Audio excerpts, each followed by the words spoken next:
We have seen one estimate that says it would cost $88 billion to deport 1 million people a year. I don't know if that's accurate or not. Is that what American taxpayers should expect? What price do you put on national security? Is it worth it? Is there a way to carry out mass deportation without separating families? Of course there is. Families can be deported together. President-elect Trump's new cabinet is starting to take shape because overnight, while you were sleeping, he tapped Tom Homan to be his border czar. Trump saying, quote, "There is nobody better at policing and controlling our borders."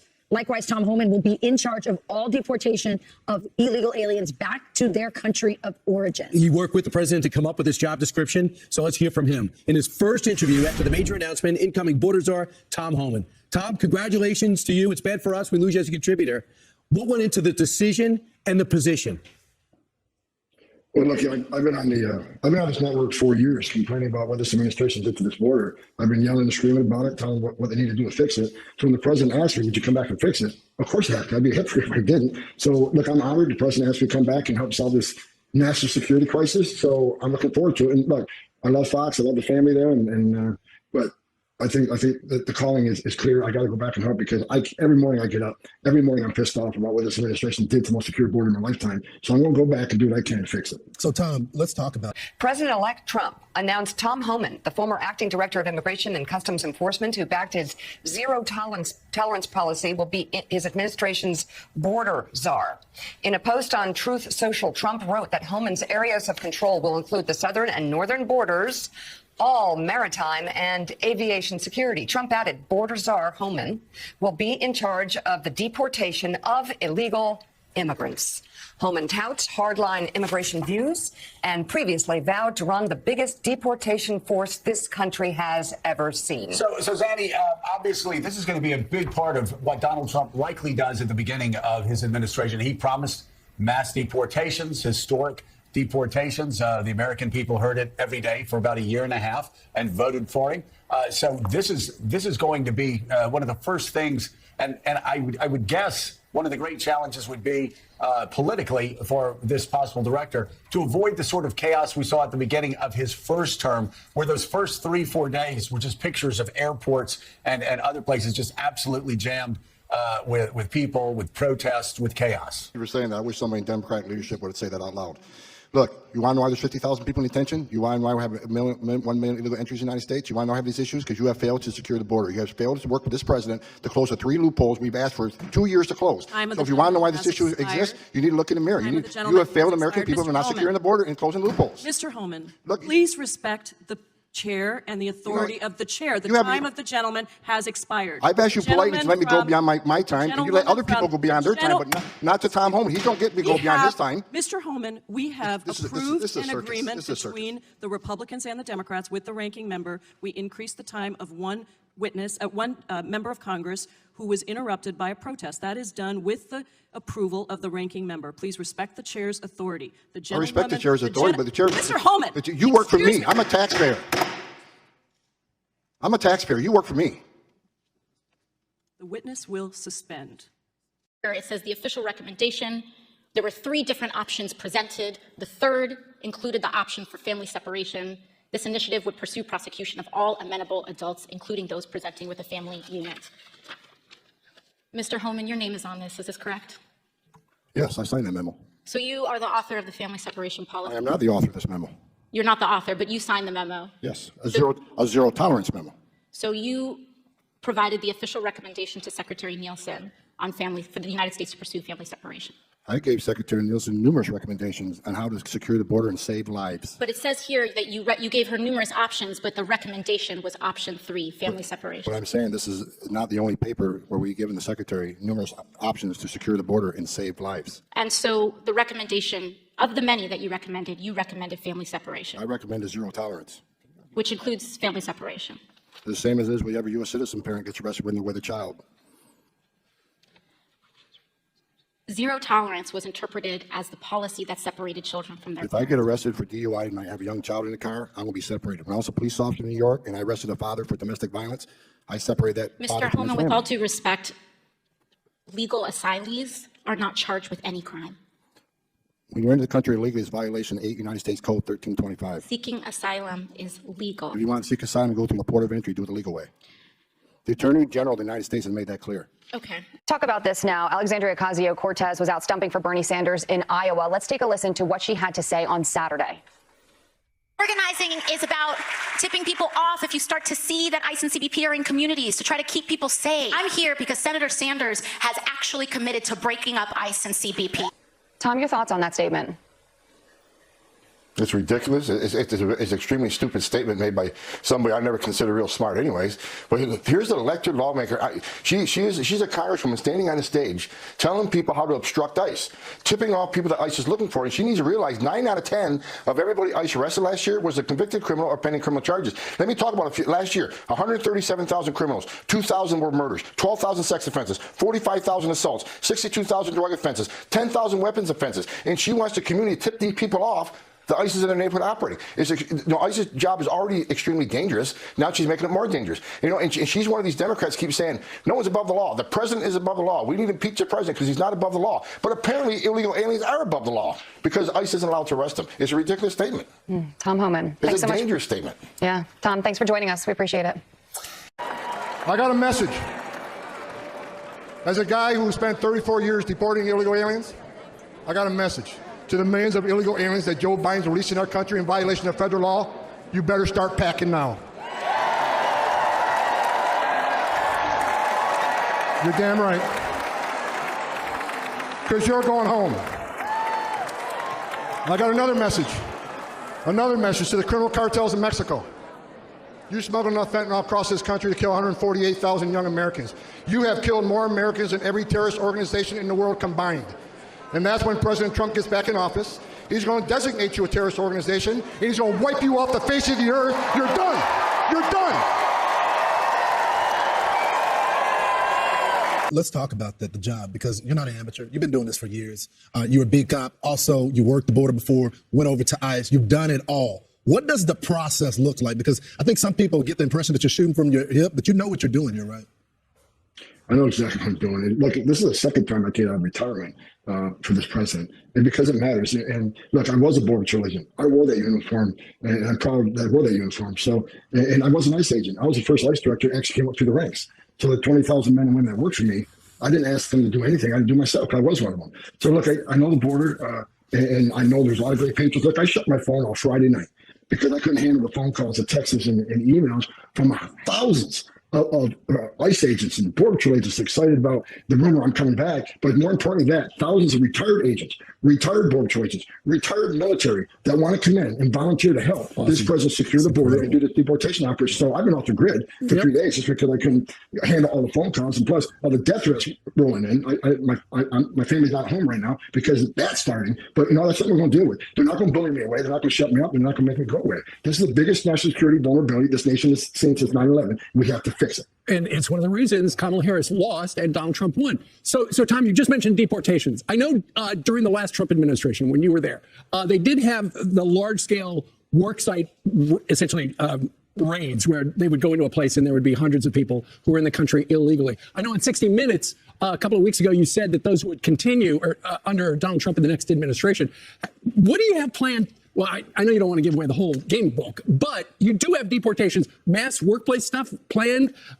Any other kind of category of deportations of interest? Look, as the president said on stage many times, which I agree with 100%, it's going to be the same as it was during the first administration, which is just a hell of a lot more of them because 10 million people have entered this country illegally under the Biden administration, or they actually went into this country, even though it's a violation of federal law, what they've been doing, the abuse of the parole authority. But look, I've been clear, President Trump's been clear. Public safety threats and national security threats will be the priority because they have to be. They pose the most danger to this country. So we're going to prioritize those groups, those who always have final orders, those that had due process at great taxpayer expense, and the federal judge said you must go home, and they didn't. They became a fugitive. So, and as far as worksite operations have to happen. Here's why, Steve. Where do we find most victims of sex trafficking and forced labor trafficking? At work sites. And the Biden administration shut down work sites. On one point, they said we care about sex trafficking, human trafficking. Then they shut down worksite enforcement, which is one of the main areas we find the victims. I've seen some of these Democratic governors say they're going to stand in the way. They're going to make it hard for us. Well, a suggestion. If you're not going to help us, get the hell out of the way, but we're going to do it. So if we can't get assistance from New York City, and we may have to double the number of agents we send in New York City, because we're going to do the job. We're going to do the job without you or with you. But it's much easier to arrest a bad guy. Like I just said, we're concentrating on public safety threats of human and national security threats. Right. It's much easier to arrest a bad guy in the jail. Give us access to Rikers Island that we've been kicked out of. Let us get the bad guy in jail. It's safer for the alien. It's safer for the officer. It's safer for the community. But if you don't release these bad guys, if you don't release these bad guys out in the community, then we're going to have to go find them, which puts the officer at risk, puts the community at risk, and puts, and bottom line is, it's no one, sanctuary cities are sanctuaries for criminals. All right, guys, so we got to talk about the mainstream liberal media, the woke reporters, boo-hoo crying, right, about the possibility of mass deportations, because President-elect Trump seems to be dead serious about conducting the largest mass deportation operation in American history, just based off some of his cabinet picks. Like, for example, Stephen Miller, who apparently is going to be the deputy chief of staff. He is very anti-illegal immigration, okay? And you have Tom Homan, who was picked to be Border Czar, and Kristi Noem, who was picked to be the secretary of the Department of Homeland Security. Yeah, that is a team of individuals that, in my opinion, if I had to guess, they're not going to be playing around when it comes to illegal immigration, okay? I mean, we are on the cusp of Trump fulfilling his promise of mass deportations. And the liberal media is trying to pretend as if Trump supporters are going to have buyer's remorse and that we don't understand exactly what we got ourselves into with having mass deportations in this country, right? This is the narrative that they're spinning. Oh, well, you guys don't understand what you voted for. You guys don't understand the negative consequences of deporting illegal immigrants. It's chilling what he just said. You realize that when he says, yes, families can be deported together, what he is saying is that U.S. citizens can be deported. What he is saying is if the parent is undocumented and they have U.S. citizen children or U.S. citizen spouse, or and you don't want to separate them, then let's deport the U.S. citizens. Look, Donald Trump won the electoral vote. He won. He's going to win the House. He won the Senate. For all effects and purposes, he's got the Supreme Court. They've given him immunity. This is what the country voted for. This is, a lot of people thought that when he talked about mass deportations, he wasn't being serious. I don't know how many times he had to say it for people to realize he was being serious. Well, if you thought he wasn't being serious, the appointment of Tom Homan today as Border Czar, and he will be in charge of a mass deportation program, the largest the country has ever seen, they say. And now Stephen Miller as Deputy Chief of Staff should let you know that he was absolutely serious. And when you talk about mass deportations, people think, oh, it's just going to be the criminals. There's not enough criminals, aliens in the federal prison system for it to be mass deportations. What it means is grandmothers. What it means is brothers and aunts. What it means is abuelos y abuelas. It means dreamers. It means your family members. It means your colleagues. It means your friends. It means people who are part of the society. And look, America, those of you who voted for Trump, this is what you wanted. This is what you voted for. You screwed around and you're about to find out. As you communicate with President-elect Trump and have communicated with him, will you express concern about mass deportations in the city? My concern is one concern, and we keep tinkering around the edges. We keep having this philosophical conversation about it. The voters communicated loudly and clearly. We have a broken immigration system. It needs to be fixed. That's the only conversation I want. It's broken. It needs to be fixed. And New York City was devastated by that broken system. 220,000 migrants and asylum seekers have made their way here. No financial assistance from the administration. I think it was about $200 and something million with billions of dollars we had to pay for. I don't want to see that happen again. I don't want what's taking place in Chicago or Denver, Los Angeles, Houston. I don't want to see it take place again. Let's fix our immigration system. Anything other than that, I'm not interested in that conversation. We have a broken system. I talked about this in 2022, just as I talked about violence in 2021, and voters made this the top of their list. The top of their list. When I was talking about it, everyone was just being dismissive of me, and voters said, this is a problem. And if we don't have a conversation about fixing the system, everything else is just being philosophical and theoretical, and I'm just not going to engage in that. Let's fix the system. To be clear, sir, are you saying leave people here alone, focus on the system, or are you not even engaging on what might happen in the city and just focus on the system fix? So I understand your well, part of it is we need to either pick up the cost. Cities should not be dealing with a national problem. We need to pick up the cost. And there are those here, I've said this more than once, there are those here who are repeated offenders. We need to address that. You don't come to our city and our country and commit violence acts on innocent people. Well, do you think that they will happen here? We're going to do everything possible to make sure that people are treated in a dignity and humane way that we've done for these last few years. Okay, so then my question is, how can migrant New Yorkers be sure that they won't happen here, given that ICE can make arrests in New York City without police cooperation? And then the second question is, why should New Yorkers, including migrant New Yorkers, trust that you will advocate for them with the new Trump administration, given that you have a personal stake in winning the president's favor? Okay, a couple of things. Do you think every New Yorker believes there should not or should be mass deportation? Do you believe every New Yorker believes that? No, but you have said you don't think there should be. Yeah, but you said, how can I advocate for New Yorkers? So I should only advocate for one type of New Yorker or all New Yorkers? Well, that's tough. I don't think you can advocate for all New Yorkers. Oh, really? Okay, so which New Yorker I shouldn't advocate for? The ones that agree with you or disagree with you? Well, if you believe there should be no mass deportations, how can people believe that you will advocate for that with the incoming Trump administration? But you set up a question, and this is very interesting, the question you set up. So there's certain New Yorkers I shouldn't advocate for? I'm not sure that was my question. My question was, why should New Yorkers trust that you will advocate for them with the administration? Let's go back again. There's some New Yorkers, there are people who stop me on the street and says, I voted for the president and I believe there should be mass deportation. There are people stop me on the street and say, I believe it shouldn't be mass deportation. So what one needs to do is have the ability to sit people in the room and come up with real solutions. That's what I've been doing for 3 years. And so for you to state I'm trying to cover someone's favor when this is what I've been talking about since the beginning of my administration, that we've been in this problem. And even prior to that, I've been an advocate to deal with immigration issues. So this is not about trying to get anyone favor. This is about making sure we treat this city and the residents of the city in a humane way, and that I listen to both sides. That's the difference between being a mayor and someone who could just give opinions. I got to listen to all New Yorkers, not just the one I agree with or disagree with.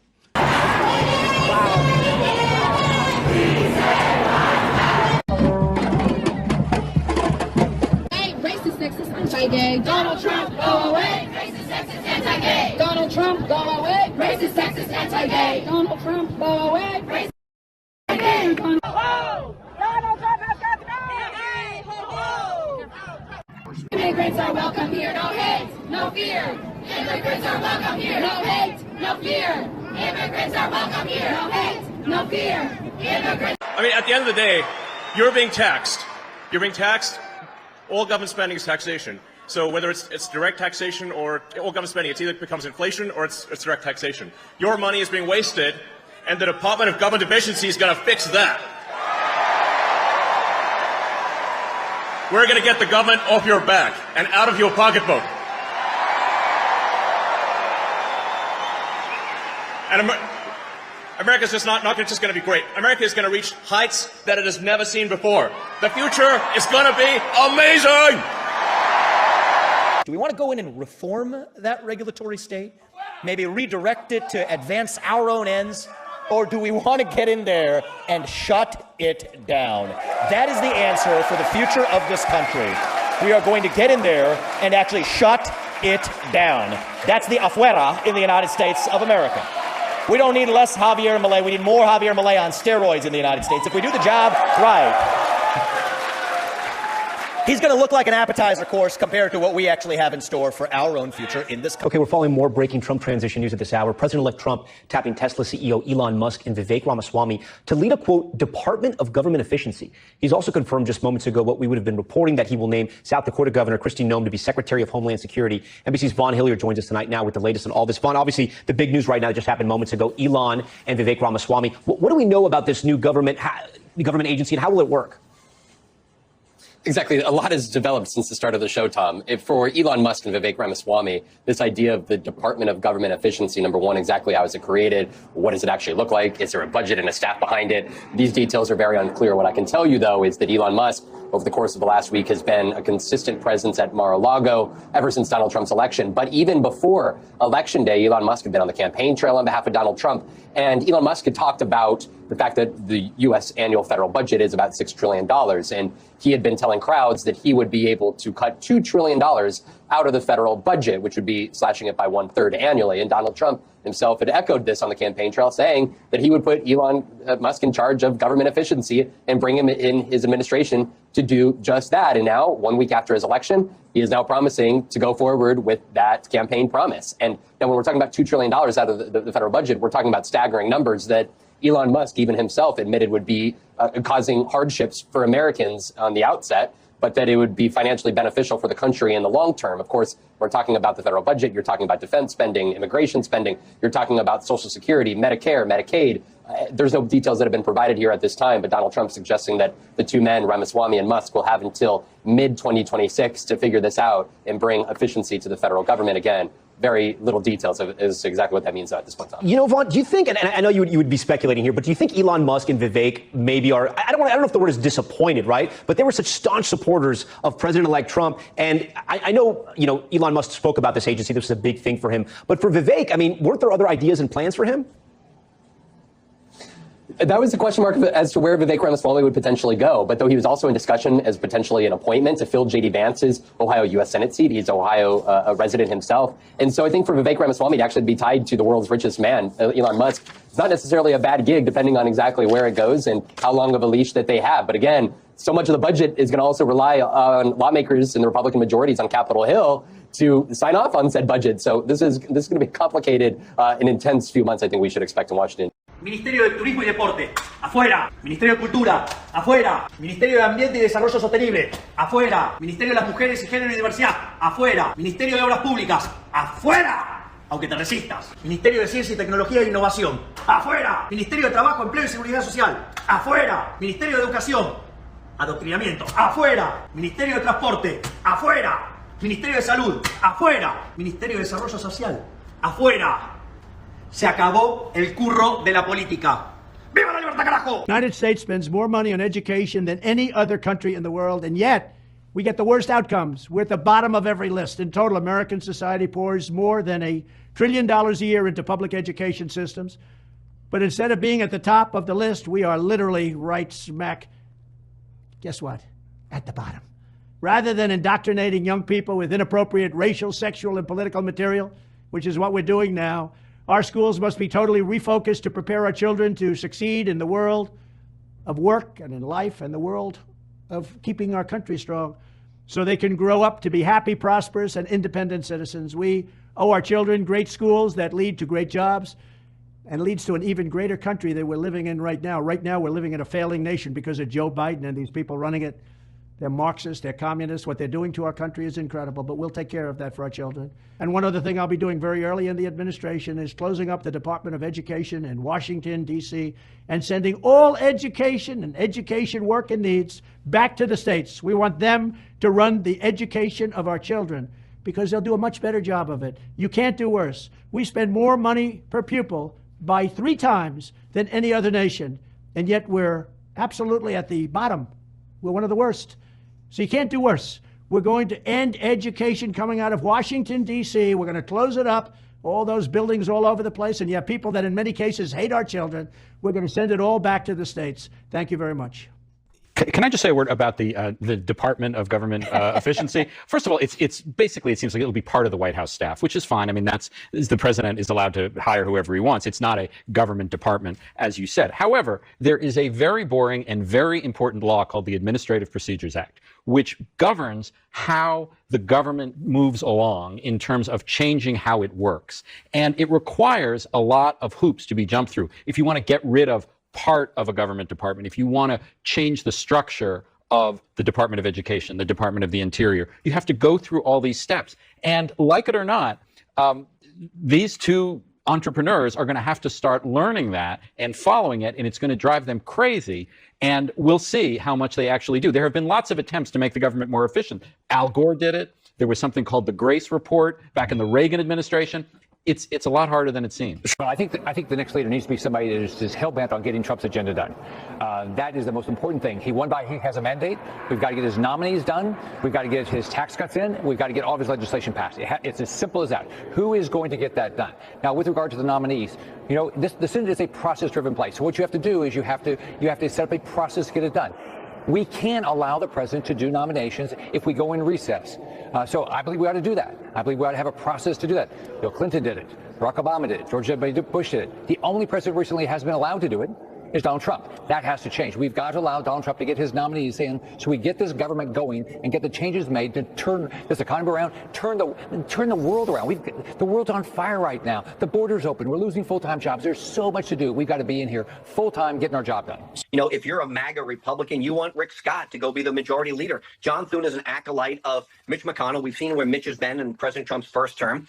Rick Scott is somebody who's going to lead from the front, and he's been very forward-facing about Donald Trump. There hasn't been a lot of negative comments that I've ever seen that Rick Scott's made about Donald Trump. I don't think the same is true with some of the other candidates in this race. This is a secret ballot. It should be an open ballot. I think that everybody in America should know who is voting for whom for the Senate majority leadership. And I really think what should happen, Ed, is they should push this vote back past Wednesday morning so that Donald Trump has an opportunity to address this conference and have the U.S. senators understand exactly what Donald Trump wants, which is he wants a partner in the U.S. Senate, not someone who's going to be an obstacle. And so, listen, the conservatives have some real concern about just naming a Mitch McConnell acolyte to take over this role and not having someone there who's there to support the president who's coming with a mandate. Take a look. But look, this is a private ballot, and the Senate is widely a chamber that is supposed to be immune from outside pressure, right? That's why these senators serve for 6 years. And to that point, the Senate has historically been somewhere that really does not have some of the pressure that Donald Trump has tried to put on it. You saw in the first term that the Senate really did act as a check and a balance on Trump. I think the big question that we have right now, can we expect the same from this Senate as we did from the Senate in 2017? And today is really the first big test of that.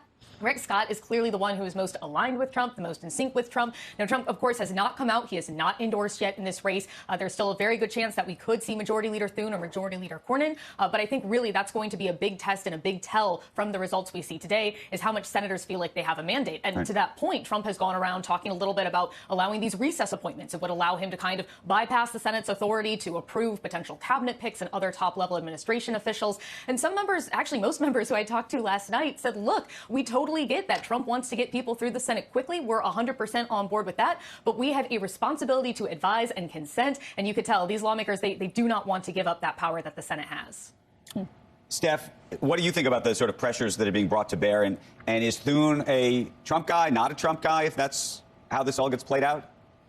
I mean, look, both Thune and Cornyn have had a very rocky relationship with the former president. I mean, there were times where, Trump was even threatening to try to mount a primary challenge against Thune just a few years ago. But of course, Thune and Cornyn also read the writing on the wall. They know that in today's day and age in the GOP, it's not acceptable for a Republican leader to not have a good relationship with the former president, now the president-elect. And so both have put in the time to kind of rebuild those relationships. And it's something that both of them, talk about a lot to the press and also with their members, trying to prove that they are someone who can work with the president and get things done on the Republican agenda. But there are still some who don't feel like it's enough. Madam President, in the wake of recent tragic deaths of several African Americans at the hands of the police, our country has reached a turning point.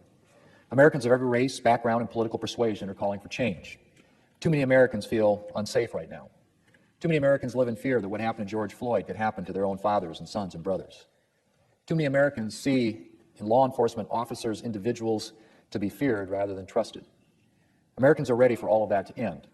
They want reform and increased accountability. They want to make sure that we are holding our law enforcement officers to the highest standards. If Donald Trump is the Republican nominee, would you support him?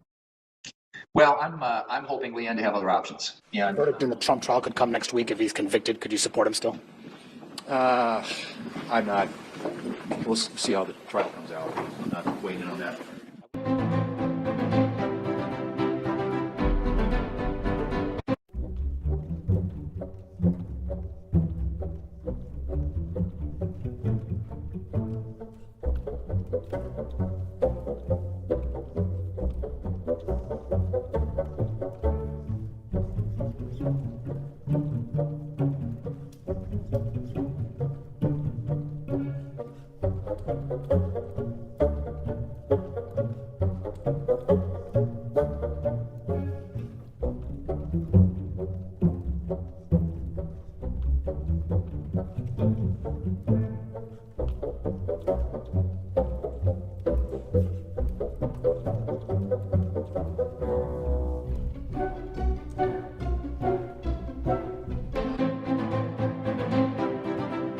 But it's certainly not helpful, and it's not presidential. The president needs to stay focused. We've got an agenda. Have you reached out to the White House to express that? I haven't reached out specifically with this latest tweet, but I think the White House is fully aware of what many of us think in terms of the use of social media. And I think the president, I'd like to see him confine it to talking about the issues that the American people care about in his agenda, which is jobs and the economy and tax reform and infrastructure and health care reform. We just heard from the White House. It took 2 rounds of balloting for Republican senators to pick their next majority leader, but they have settled on John Thune Thune of South Dakota. Thune currently serves as the second-ranking Republican, the Republican whip right now in what is a minority conference, but he will quickly ascend to the top leadership post in the United States Senate on January 3rd when the new Congress is sworn in. That's because Republicans have, of course, won the majority after the fall election.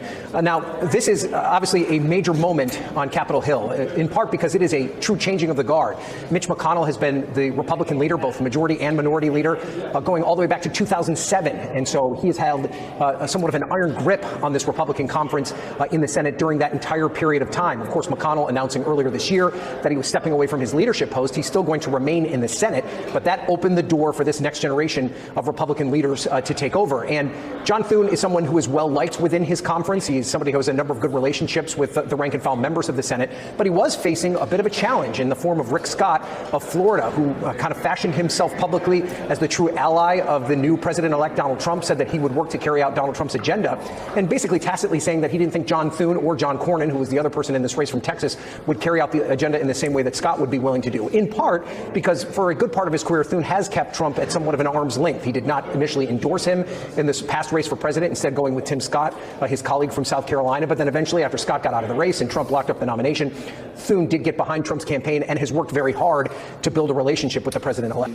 When it comes to choosing nominees who will pass Senate confirmation? Well, as you know, the Senate has an advise and consent role under the Constitution, so we will do everything we can to process his noms quickly, get them installed in their position so they can begin to implement his agenda. If you have a Thune and he begins to become an obstructionist, does the president have the ability to say, J.D. Vance, go in there and take control of the Senate and do what John Adams did? Absolutely. So you've talked about this. You've been great about it. There is a little known procedure in the Senate that gives the majority leader the right to be recognized on the floor first. Who decides to recognize them? The person sitting in the chair at the front of the room. That chair belongs to J.D. Vance. Anybody else sitting in that chair is borrowing his seat. He can walk in the room, kick them out, take the seat, and recognize whoever he wants who is going to move his President Trump's nominees. So he can actually decide really who's running the show. Why haven't they done that in the past?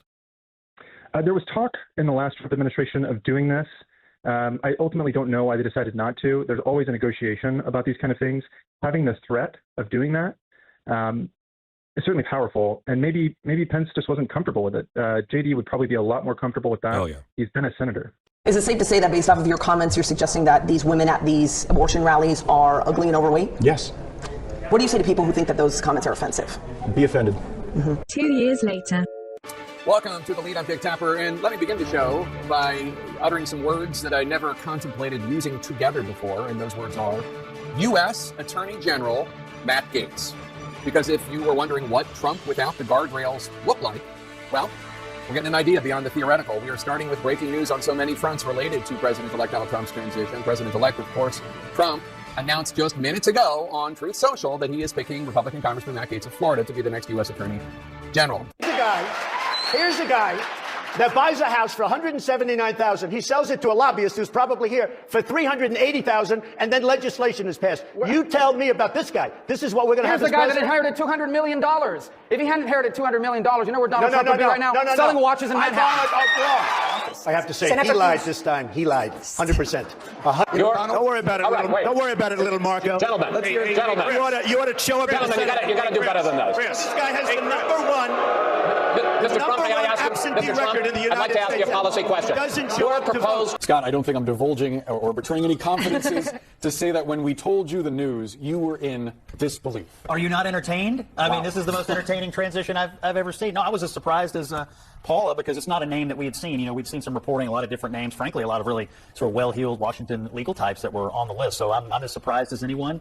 But what I take away from this is that this is a president-elect who is feeling his power. I mean, this is someone who is appointing people to things, whether it's Gaetz or anything else we've seen today, who is feeling his power, feeling his influence, doesn't feel like he's in a mood to negotiate with the people in Washington, D.C. He's here to do what he wants to do, and he's going to expect the Republicans to fall in line. Now, all these people, whether it's Gaetz or Hegseth or anyone else, have to go to confirmation and go through these committee hearings and prove themselves like anyone else. But it is apparent to me that Trump is in a decisive mood and is not someone who's interested in picking things that he would consider to be watered down. So that's my initial reaction to this one. I mean, we truly learned about it 2 seconds before we came on here, so pretty wild. So Andrew Weissman, this to me, while shocking and galling, is the least surprising thing Trump has done since he won. I think since he won Tuesday night, yesterday he put Marco Rubio atop the State Department, and people at this table said, oh, this isn't going to be so bad. On Monday, he made the announcement that he would turn to recess appointments. It's obvious that this trio of Fox News anchors, Matt Gaetz, whose biggest war in Washington is with Kevin McCarthy, and Tulsi Gabbard, was what the recess appointment was all about. Yeah, I sort of had two reactions to this announcement, and one is very similar to yours, which is we have in the president-elect somebody who is clearly not tethered to facts or law, and so we shouldn't be surprised that he is selected to nominate, yet to be confirmed, somebody for the Attorney General and somebody for the Department of National Intelligence that are not just unqualified, but have shown that they're untethered to the facts and maybe also the law. So that shouldn't be surprising. And the other is really this idea of that somehow Matt Gaetz is going to be the person who prevents and stops weaponization when he is the exhibit A to weaponization. I mean, we are in pure George Orwell 1984 land where, they say black is white and we're supposed to believe it. Senator, the breaking news, the pick of Congressman Matt Gaetz to be the next U.S. Attorney General, your reaction? Well, I was walking off the Senate floor just moments ago when the news was announced. You could literally hear the jaws dropping to the floor of Republican senators who are now going to be in a position to stand up to Donald Trump in a way that they have been unwilling to. I mean, listen, Matt Gaetz is dangerously unqualified, but that's not the worst of it. Gaetz has been Trump's chief defender when it comes to Trump's assault on democracy, his attempt to overthrow the government on January 6th, and he has openly called for the abolition of law enforcement agencies if they don't get in line with conservative political priorities. This is going to be a red alert moment for American democracy. Matt Gaetz is being nominated for one reason and one reason only, because he will implement Donald Trump's transition of the Department of Justice from an agency that stands up for all of us to an agency that is simply an arm of the White House designed to persecute and prosecute Trump's political enemies. Action to Matt Gaetz as AG. Yeah, I don't know yet. I think about that one. I mean, do you have any concerns about it? We'll see. And others spoke a little bit more at length, Jake, including Senator John Cornyn, who's also a senior member of the Senate Judiciary Committee, someone who ran for majority leader, fell short in that bid, said we'll have to do our job as a Senate, do our advise and consent function. Very noncommittal when I asked him if he would support him. And I also asked Senator Tom Tillis, another senior member of the Senate Judiciary Committee, and he said Mr. Gaetz and I have jousted on certain issues between the House and the Senate. He said at the end of the day, it only comes down to whether you have the credentials and also the relationships. And of course, what Tillis was referring to was Gaetz' central role in pushing for the ouster of Kevin McCarthy back last year. That led to a whole back and forth. It made him very unpopular among the House Republican Conference and faced a barrage of criticism from Republicans in the Senate as well, who viewed the whole episode as showcasing how the House was dysfunctional and that how they could not govern and the like. And they pointedly blamed Gaetz for leading the charge against McCarthy. That, along with the questions about this ongoing House ethics investigation into alleged sexual misconduct. Gaetz has denied any wrongdoing, but I asked Cornyn about that too, Jake, and he said, I'm sure that will come up at the confirmation hearings. So that's one of the things that members want some answers to on that topic as well, Jake. Interesting decision by the senator to invoke sword fighting as a metaphor there regarding Matt Gaetz.